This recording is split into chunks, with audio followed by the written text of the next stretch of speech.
आज भारतीय बाज़ारों में जो भी माहौल देखने को मिला, माहौल वैसे भी पहले बिगड़ा हुआ था। आज जिस प्रकार से हम कल ही बात कर रहे थे कि भारतीय बाज़ारों में, अमेरिकी बाज़ारों में अच्छी खासी रैली की वजह से गैप अप होगा, अच्छी खासी रैली आएगी जो कि 23,800 तक आती हुई भी दिखाई दी। उसके बाद फिर से बाज़ार ज़बरदस्त तरीके से फिसलता हुआ दिखाई दिया, फिर से 650 तक के लेवल आए और बाज़ार की क्लोजिंग लगभग 750 के लेवलों पे आपको देखने को मिली, जो दर्शाती है कि अभी भी बाज़ार में कोई स्ट्रेंथ की स्थिति तो है नहीं।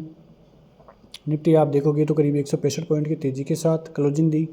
बैंक निफ्टी में लगभग 1% की तेज़ी देखने को मिली, क्योंकि बैंक निफ्टी ओवरसोल्ड होता हुआ दिखाई दे रहा था। पिछले 2-3 सेशन से देखें, पिछले 5 दिनों में यानी कि पिछले सोमवार से ही देखें तो 5 सेशन में ज़बरदस्त गिरावट, जो कि 54,000 से गिरना चालू हुआ है बाज़ार, जो कि बाज़ार नीचे आया है 51,300 आज क्लोजिंग थी, तो 51,000 से भी नीचे फिसलता हुआ बाज़ार दिखाई दिया था। तो आप अनुमान लगा सकते हैं कि भारतीय बाज़ारों की क्या स्थिति पिछले कई दिनों में होती हुई दिखाई दी। और आज बाज़ार की क्लोजिंग ठीक ठाक ही है वैसे देखें तो, लेकिन फिर भी इतनी अच्छी क्लोजिंग नहीं कह सकते। 700 के ऊपर की क्लोजिंग हुई है तो ठीक ही मान सकते हैं, लेकिन फ़िलहाल भारतीय बाज़ारों के लिए अभी भी संकट बना हुआ है।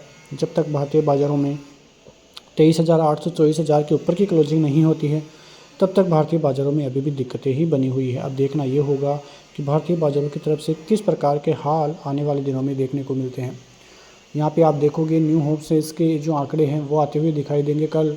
उसके बाद फिर 25 तारीख को क्रिसमस है, तो इसकी वजह से छुट्टी का प्रावधान यहाँ पे देखने को मिलेगा। तो बुधवार के दिन की भारतीय बाज़ारों में छुट्टी देखने को मिलेगी। अमेरिकी बाज़ारों की भी अब छुट्टियाँ चलती हुई दिखाई दे रही है। उधर अमेरिकी बाज़ारों की तरफ से देखें तो जो रेटें बढ़ाने की जो फेड की ब्याज दर है, वहाँ पे कमी पिछली फेड की मीटिंग हुई थी वहाँ पे कम देखने को मिली थी। अब देखना ये होगा कि जो आने वाली फेड मीटिंग्स है वहाँ पे ब्याज दरों का क्या सिलसिला रहता है। यदि पहले के जैसे ही हालचाल रहे तो फिर दिक्कतें बढ़ती हुई दिखाई देगी। अमेरिकी बाज़ारों की तरफ से ज़बरदस्त गिरावट का मूड माहौल पिछले कई दिनों से देखने को मिला था। शुक्रवार के दिन वहाँ पे रिकवरी आई अच्छी खासी, और उसी की वजह से भारतीय बाज़ारों में भी तेज़ी का मूड माहौल देखने को मिला है। अब देखना ये होगा कि कल अमेरिकी बाज़ारों में आज किस प्रकार से क्लोजिंग रहेगी, तो कल भारतीय बाज़ारों पर उसकी क्या इम्पैक्ट पड़ता हुआ दिखाई दे सकता है, क्योंकि बाज़ार फ़िलहाल देखें तो ज़बरदस्त तरीके से पिछले 5 दिनों में ओवरसोल्ड देखने को मिला था। अब 1 से 2 दिन बाज़ार कंसोलिडेशन के मूड में रह के फिर से यदि 23,500 के लेवल तोड़ता है तो फिर आपको 23,350, 23,200 और 23,000 तक के टारगेट आते हुए दिखाई देंगे। और बाज़ार यदि वहाँ से भी फिसलता है तो फिर वीकली 20 EMA जो कि लगभग 22,500 तक पड़ता है, वहाँ तक बाज़ार जाता हुआ दिखाई देगा।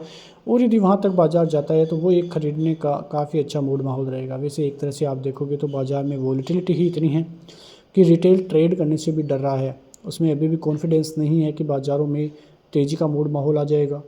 ये तेज़ी का मूड माहौल कब आएगा वो एक देखने वाली बात रहेगी, क्योंकि फ़िलहाल भारतीय बाज़ारों का जो मूड माहौल है काफ़ी बुरी तरह से बिगड़ा हुआ है। कोई भी ऐसी आस नहीं है जिसकी वजह से भारतीय बाज़ारों में रिकवरी का मूड माहौल देखने को मिले। तो भारतीय बाज़ारों में लेवल्स की ही बात करें तो भारतीय बाज़ारों में निफ्टी के लिए मैं बता चुका हूं कि ऊपर 24,000 के ऊपर बाज़ार जाएगा तब जाके स्ट्रेंथ आएगी। बैंक निफ्टी की बात करें तो लगभग बैंक निफ्टी 51,300 है, 51,500 पे ज़बरदस्त तरीके से कॉल राइटर्स है उसको पार करेगा, जब जाके थोड़ी स्ट्रेंथ बैंक निफ्टी में आएगी।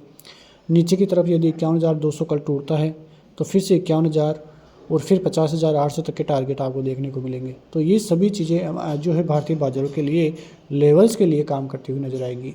तो इसी खबरों के साथ मिलते हैं नेक्स्ट वीडियो में, तब तक के लिए जय हिंद।